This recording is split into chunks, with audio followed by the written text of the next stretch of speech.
Bonjour à toutes et bienvenue à Parole de Femmes.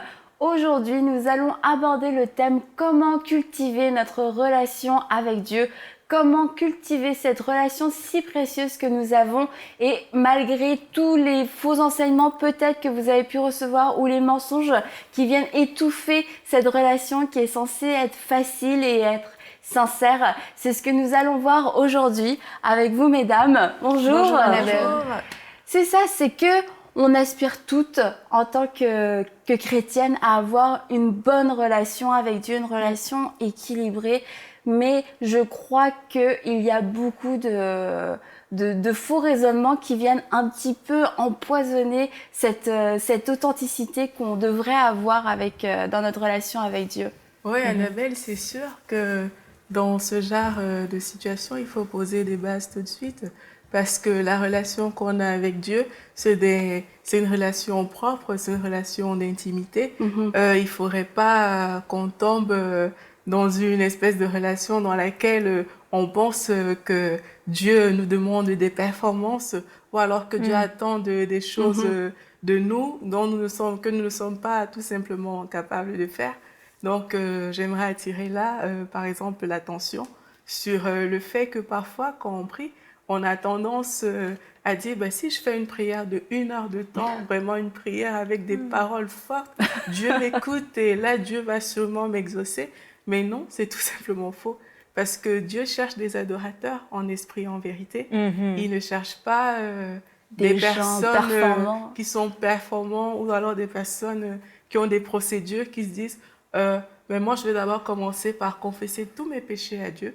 Dès que j'ai fini de confesser mes péchés, je vais faire 5 minutes d'adoration. Après mes 5 minutes d'adoration, je fais 2 minutes de louange, ainsi de suite. Non, ce n'est pas ce que Dieu recherche. Dieu recherche avec nous des moments de qualité. Il vaut mieux passer 10 minutes dans la présence de Dieu, étant conduit par le Saint-Esprit, mais passer vraiment un moment de qualité, plutôt que de faire 1 heure de prière, 2 heures, et de n'avoir pas pu communier réellement avec le Seigneur. Donc, c'est vraiment important à ce niveau-là d'être libéré de cet esprit de performance, d'effort et de mérite, parce qu'on est quand même sous la grâce aujourd'hui. C'est ça. Voilà, oui, parce que parfois, quand on a ce cœur-là, ça veut dire qu'on n'a pas compris en fait que tout est grâce. On n'a pas compris que c'est pas parce qu'on aura fait 10 heures de prière, c'est pas parce qu'on aura jeûné toute la semaine, c'est pas parce qu'on se sera levé à 4 heures du matin tous les jours que Dieu va nous exaucer. Non, pas du tout.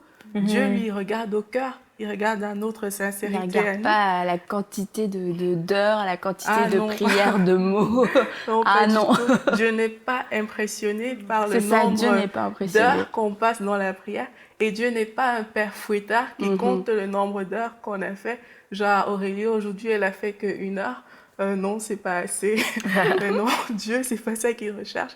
Il recherche un moment de qualité. Il recherche des personnes conduites par le Saint-Esprit, des personnes qui pourront tout simplement, par rapport à l'amour qu'il manifeste pour le Seigneur, prier et entrer dans une vraie communion avec lui. Et pour en revenir sur ton point, sur la quantité, la qualité, je crois que c'est aussi une des problématiques qui fait qu'il y a beaucoup de femmes, particulièrement les mamans avec des jeunes enfants, qui se sentent un peu perdues et puis pas à la hauteur d'avoir une vie spirituelle, avoir une bonne relation avec Dieu à cause de ce critère de quantité. Il faut prier tant de temps, faire tant de choses. Puis quand on a des petits-enfants à la maison, c'est un peu plus difficile d'avoir 5 heures devant nous. Oui, c'est sûr. On peut faire des nuits de prière là, à cause des réveils des bébés, mais c'est plus difficile de pouvoir être performant si on mise notre vie de prière sur la quantité. Et sur ce, je vais aller retrouver Yveline pour sa rubrique « Parole de maman » qui va nous en dire plus à ce sujet.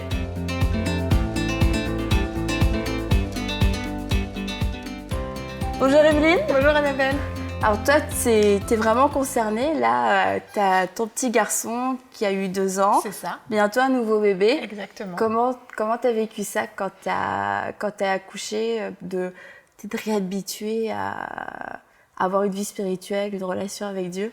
Ben, c'est certain que la naissance d'un bébé, ça bouleverse toute notre vie, hein, que ce soit au niveau de nos horaires, que ce soit au niveau de notre sommeil, de notre alimentation, mais aussi au niveau de notre intimité avec Dieu. Et c'est de ça dont je vais parler aujourd'hui dans cette petite rubrique. Vraiment, comment on peut gérer justement, conserver une intimité avec Dieu avec l'arrivée d'un bébé. C'est possible, c'est pas forcément évident, ce sera fait de manière différente et je pense qu'il faut vraiment avoir beaucoup de souplesse justement. Faut pas être figé sur avant bébé je faisais ça et là j'essaie de le reproduire. Comme aussi disait Aurélie tout à l'heure, ne pas être dans la procédure. Exactement, vraiment pas. Au contraire, je pense que la relation avec Dieu, déjà, de manière générale, est simple et elle doit rester simple. Mais avec l'arrivée d'un bébé, je pense qu'il faut d'autant plus simplifier les choses. Donc, le premier point que je veux relever, c'est le fait de pouvoir quand même prier avec un bébé. Ça paraît peut-être un petit peu compliqué. On se dit, bon, il faut que j'aille m'enfermer dans ma chambre pour prier, il faut que je sois dans une intimité avec Dieu. Mais non, mesdames, c'est possible de prier avec un bébé. Moi, je me souviens particulièrement de temps où j'avais mon fils dans les bras. Et quand ils sont tout petits, on passe beaucoup de temps avec le bébé dans les bras, forcément. Et je pouvais le bercer, l'endormir, tout en louant Dieu. Et là, j'ai chanté des louanges à Dieu. Et c'était vraiment avec le cœur que je le faisais. C'était pas juste pour endormir mon bébé, mais je faisais d'une pierre deux coups, si on veut bien. Et en fin de compte, souvent, ça faisait 10, 15, 30 minutes qu'il dormait. Je le gardais dans mes bras, je le berçais. Et je pouvais vraiment continuer à louer Dieu. Tout comme des temps de prière, je me souviens, où juste je regardais mon fils et j'avais déjà des louanges qui venaient à ma bouche. J'avais des actions de grâce pour Dieu. Et ensuite, une fois que c'est parti, c'est parti. On continue, on est lancé, on communique avec Dieu. Et on sait que la prière, c'est une discussion avant tout. C'est pas forcément un alignement de mots les uns après les autres, c'est vraiment monologue. C'est ça, exactement. Donc moi je parlais vraiment à Dieu et je pouvais lui rendre grâce pour mon enfant et ensuite j'embrayais sur d'autres choses, et en fait j'arrivais quand même à avoir des temps de qualité. C'est certain, si mon bébé se réveillait, c'était coupé et il fallait le reprendre plus tard. Encore une fois, il fallait être souple, mais on peut vraiment avoir des temps de qualité à la maison avec un bébé. C'est un mensonge de croire que parce que on a un bébé ou des enfants en bas âge, qu'on est obligé de tirer un trait sur notre relation avec Dieu, sur des temps d'intimité profonds avec Dieu. Ça, c'est un mensonge. C'est vraiment un mensonge, c'est sûr. Et c'est surtout un danger, en fin de compte, parce qu'on va se cacher derrière ça. Et qu'est-ce qui va se passer? C'est que plus le temps va passer, plus on va s'éloigner de Dieu, ça va devenir de plus en plus difficile à retrouver une relation de qualité. Parce que même finalement, quand les enfants seront plus grands, la relation avec Dieu sera... Ben oui, puis il y aura toujours d'autres excuses. Après, ça peut être l'école, ça peut être les devoirs, ça peut être le bruit, ça peut être... Un bébé, ça dort quand même beaucoup, donc au final, on a quand même beaucoup de temps calme.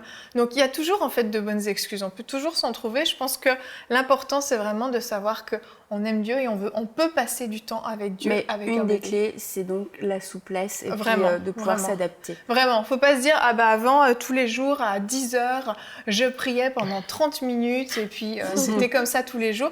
Parce qu'à 10h, peut-être que votre bébé aura faim, peut-être qu'il aura des petites coliques, peut-être qu'il sera fatigué, grognon, donc c'est sûr que ce sera pas le bon moment. Et peut-être qu'à 11h30, ce sera le timing parfait. Et ben voilà, ça aura bouleversé l'horaire, mais Dieu est là en tout temps, donc ça n'a pas d'importance.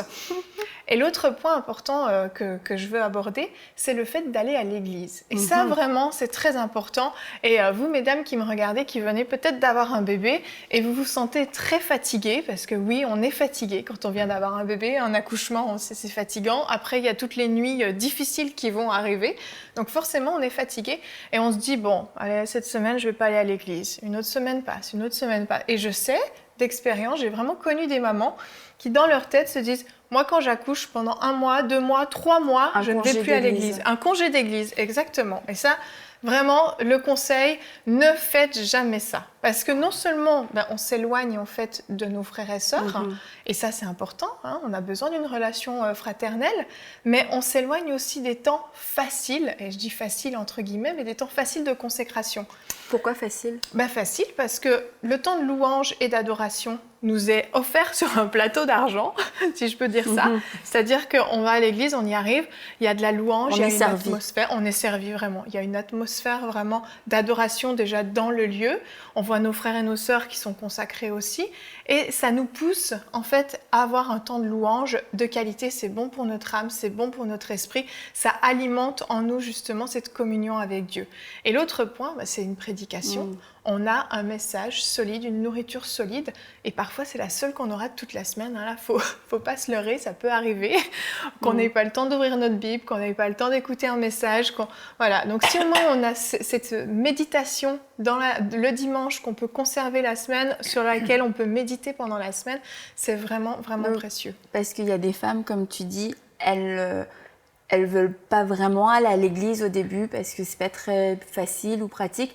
Mais en fait, c'est pas un fardeau que d'aller à l'église quand on vient d'accoucher, quand on peut y aller, en tout cas physiquement. Mais qu'au contraire, ça va être un plus, ça va être le bonus, le coup de pouce parce qu'on est servi et on reçoit facilement là-bas. Comme tu as dit, c'est vrai, c'est le moyen le plus facile. Il n'y a pas trop d'efforts à faire. Et puis, il suffit juste de s'y rendre. Alors, c'est certain, peut-être qu'on arrivera un petit peu en retard de temps en temps parce qu'il y aura eu un biberon à donner ou une tétée à donner.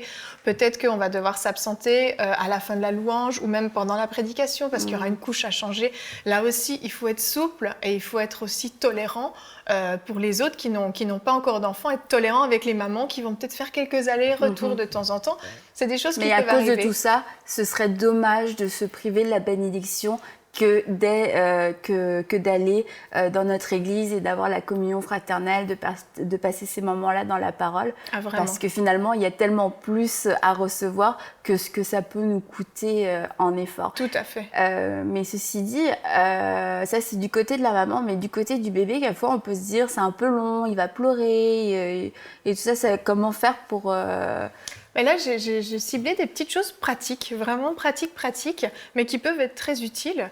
La première, c'est tout bête, mais c'est, mesdames, si vous avez un porte-bébé ou une écharpe pour porter votre bébé, ça, moi, j'ai fait ça au début avec mon fils, et là, c'est certain, je vais le faire avec ma fille qui arrive.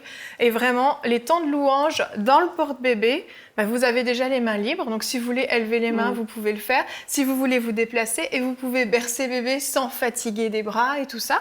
Donc ça, c'est vraiment génial. Après la naissance, tu pourras nous faire une démonstration. Tout à fait, je vous ferai une démonstration. Je ferai une rubrique de portage. Okay. Portage chrétien. L'autre point important, c'est d'essayer de régler les horaires des tétés et des biberons, de manière à ce que ça ne tombe pas en plein pendant la prédication, si possible. Il y a des enfants qu'on peut régler, il y en a d'autres, c'est plus difficile. C'est ça, si possible. C'est ça. Pas de pression, encore une fois. Non, c'est certain, pas de pression, mais je sais que la plupart du temps, les enfants, les bébés à la naissance, ont besoin de manger aux 3 heures. Des fois, même certains, c'est aux 4 heures, donc ça, c'est merveilleux. Un culte dure rarement plus de 3 heures, on est d'accord, en général, c'est à peu près 2 heures. Donc, il y a moyen quand même d'organiser ça, ou pour s'arranger, pour aller donner peut-être le biberon ou la tétée entre la louange et la prédication pendant les annonces. Ça, c'est aussi un petit moyen pratique. Autrement, éviter de trop stimuler son bébé pendant la louange. Alors, ça peut paraître un petit peu bizarre parce qu'on a des fois envie qu'il participe, alors on va lui prendre ses petites mains. Mais en fait, si bébé n'est pas trop stimulé, il va s'endormir bercé par la musique. Pendant le message, ça va être vraiment pratique d'avoir votre bébé qui dort tranquillement. Moi, je me souviens du premier culte de mon fils, et c'était le premier dimanche de sa vie. Je suis tout de suite allée à l'église, je me souviens, il a dormi de A à Z. Il a fait que dormir, c'était merveilleux. Et pareil, je l'avais porté en écharpe et c'était vraiment fantastique. Donc, si on arrive à profiter du temps de louange pour endormir son bébé, ça, c'est vraiment quelque chose de pratique. Éviter de prendre des petits jouets qui font du bruit. Alors, c'est bien de prendre des petites peluches, des petits joujoux, des petits hochets, parce qu'il faut occuper nos enfants. Mais le petit train que quand on appuie dessus, il fait tchou-tchou pendant la prédication, c'est pas une bonne chose. Donc ça, je le déconseille. Pensez à des jouets qui sont silencieux, qui stimulent et puis qui peuvent occuper votre bébé. Mais c'est sûr que des jouets qui font du bruit, je les déconseille. L'autre petit point important, c'est pendant la louange, pensez à se placer au fond de la salle. Pourquoi ? Souvent, la louange, quand même, est assez forte à cause du volume sonore pour les bébés. On sait que les bébés ont des oreilles quand même sensibles. Donc ça, c'est aussi une raison pour laquelle certaines mamans ne vont pas à l'église quand elles ont un bébé parce que la musique est trop forte, c'est pas bon pour ses oreilles. Moi, je me suis placée pendant plusieurs mois au fond de la salle et puis le son est quand même beaucoup moins fort à cet endroit-là. Et pendant la prédication, essayez de choisir une place qui est au bord d'une rangée et proche d'une porte de sortie. Pour éviter le déplacement collectif au milieu du message. Tout à fait, quand on doit faire lever toute la rangée juste pour pouvoir sortir et que votre bébé est en train de hurler, c'est assez stressant et assez incommodant. Donc c'est sûr qu'il faut bien réfléchir à là où on va s'installer. Et j'ai fait le tour de tous mes points, mes petits conseils pratiques. Mes petits conseils pratiques sont terminés. Donc plus d'excuses pour ne plus aller à l'église à la naissance d'un bébé. Tout à fait, vraiment, il n'y a pas d'excuses. Et au contraire, vraiment, je veux l'encourager. Je veux vraiment vous encourager si vous êtes chez vous et que vous avez l'impression que ça va être impossible. Les déplacements vous paraissent peut-être compliqués, mais c'est vraiment faisable. Voyez les choses simplement. Ça demande une petite organisation en plus, mais vous allez tellement recevoir en retour, ça va tellement vous bénir que vous allez voir, le bonus est là. On se retrouve tout de suite après cette pause pour continuer notre discussion sur cultiver notre relation avec Dieu. Merci Evelyne.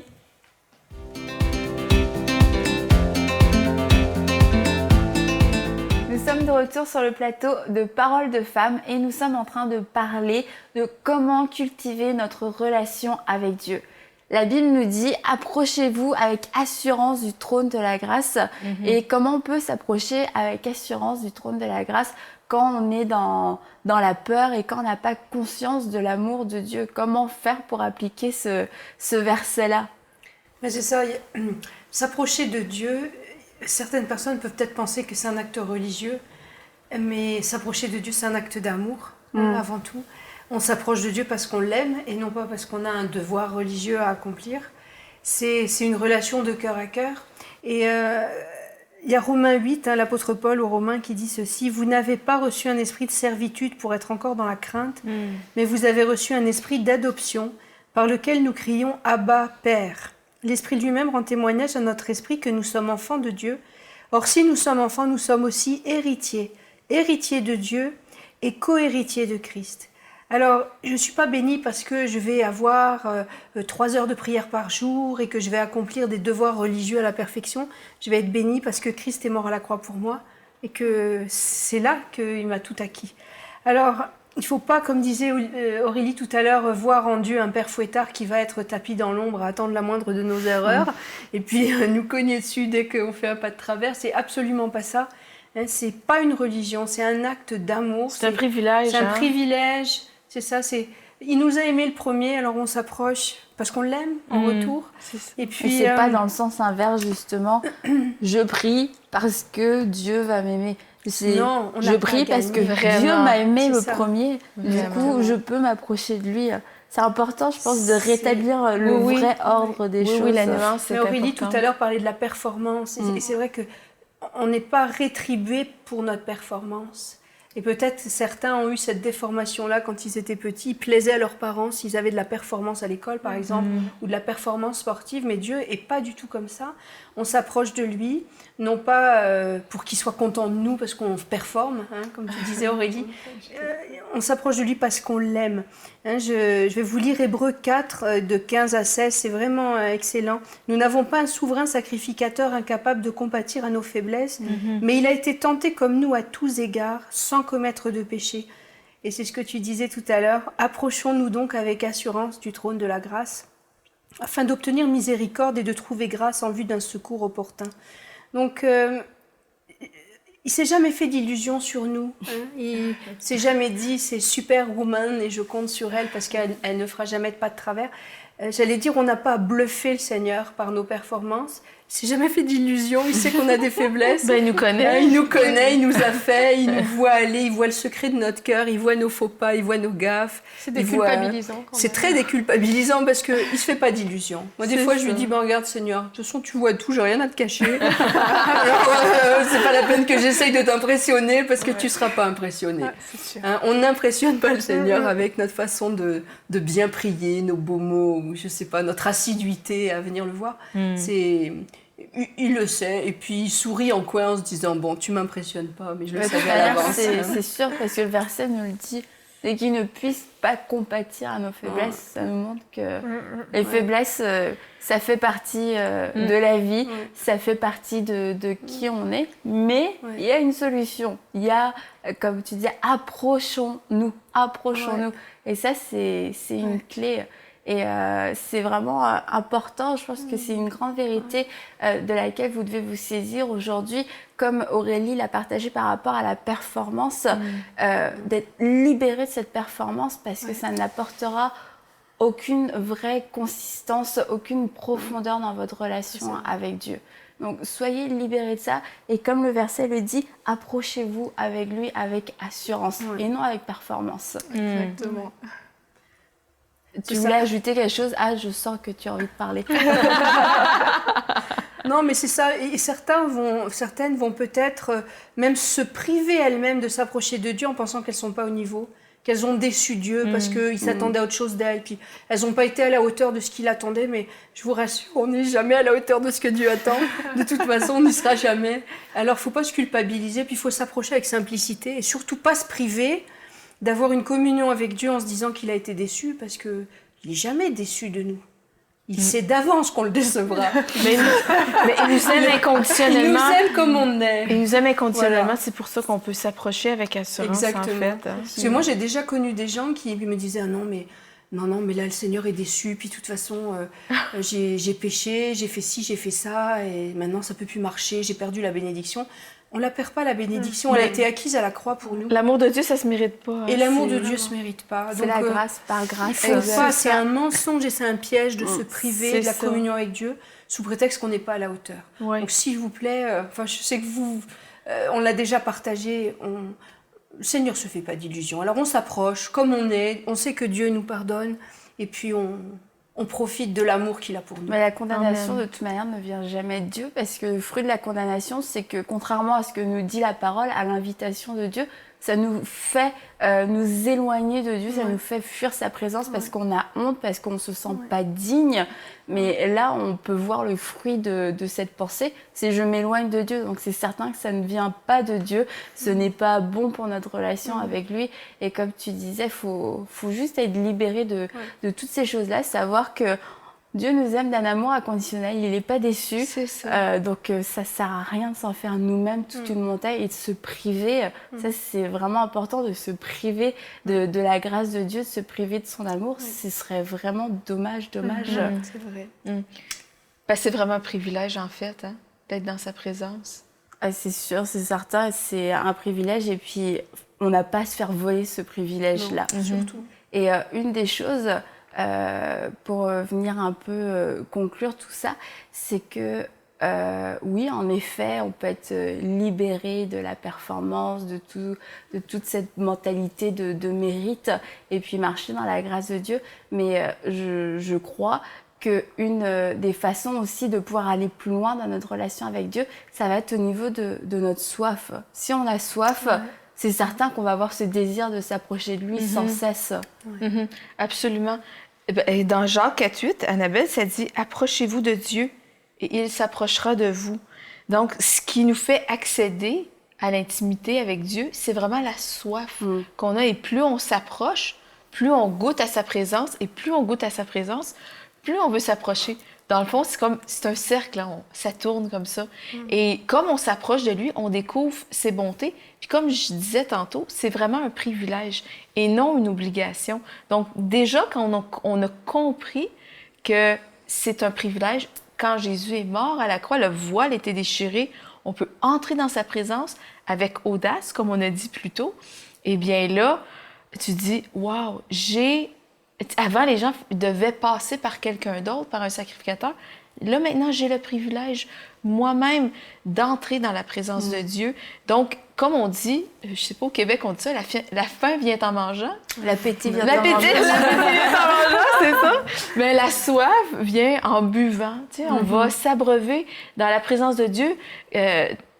Boire ses eaux vives, puis ses eaux vives, c'est nourrir sa parole, puis vraiment passer du temps avec le Saint-Esprit, avec la personne de Dieu. Et bien vraiment, je veux dire, comme on passe du temps dans sa présence, on goûte à sa présence, on est transformé, et vraiment... Et plus on en veut. Et plus... Ben c'est vraiment ça. Et je peux te dire même que, à un certain point, si on n'a pas soif, on peut prier, Seigneur, vraiment, donne-moi cette soif. Donne-moi cette soif et parce que je veux être abreuvé, je veux avoir soif et assurément c'est la volonté de Dieu qu'on soit proche de lui. Assurément c'est la volonté de Dieu qu'on passe du temps avec lui, qu'on mange avec lui. Tu sais, il dit je cogne à la porte et je frappe. Tu sais, il veut qu'on ouvre et qu'on passe ce temps fraternel. On a eu cette intimité avec lui. Exactement. Que ça soit comme un membre de la famille avec qui on mange, on interagit.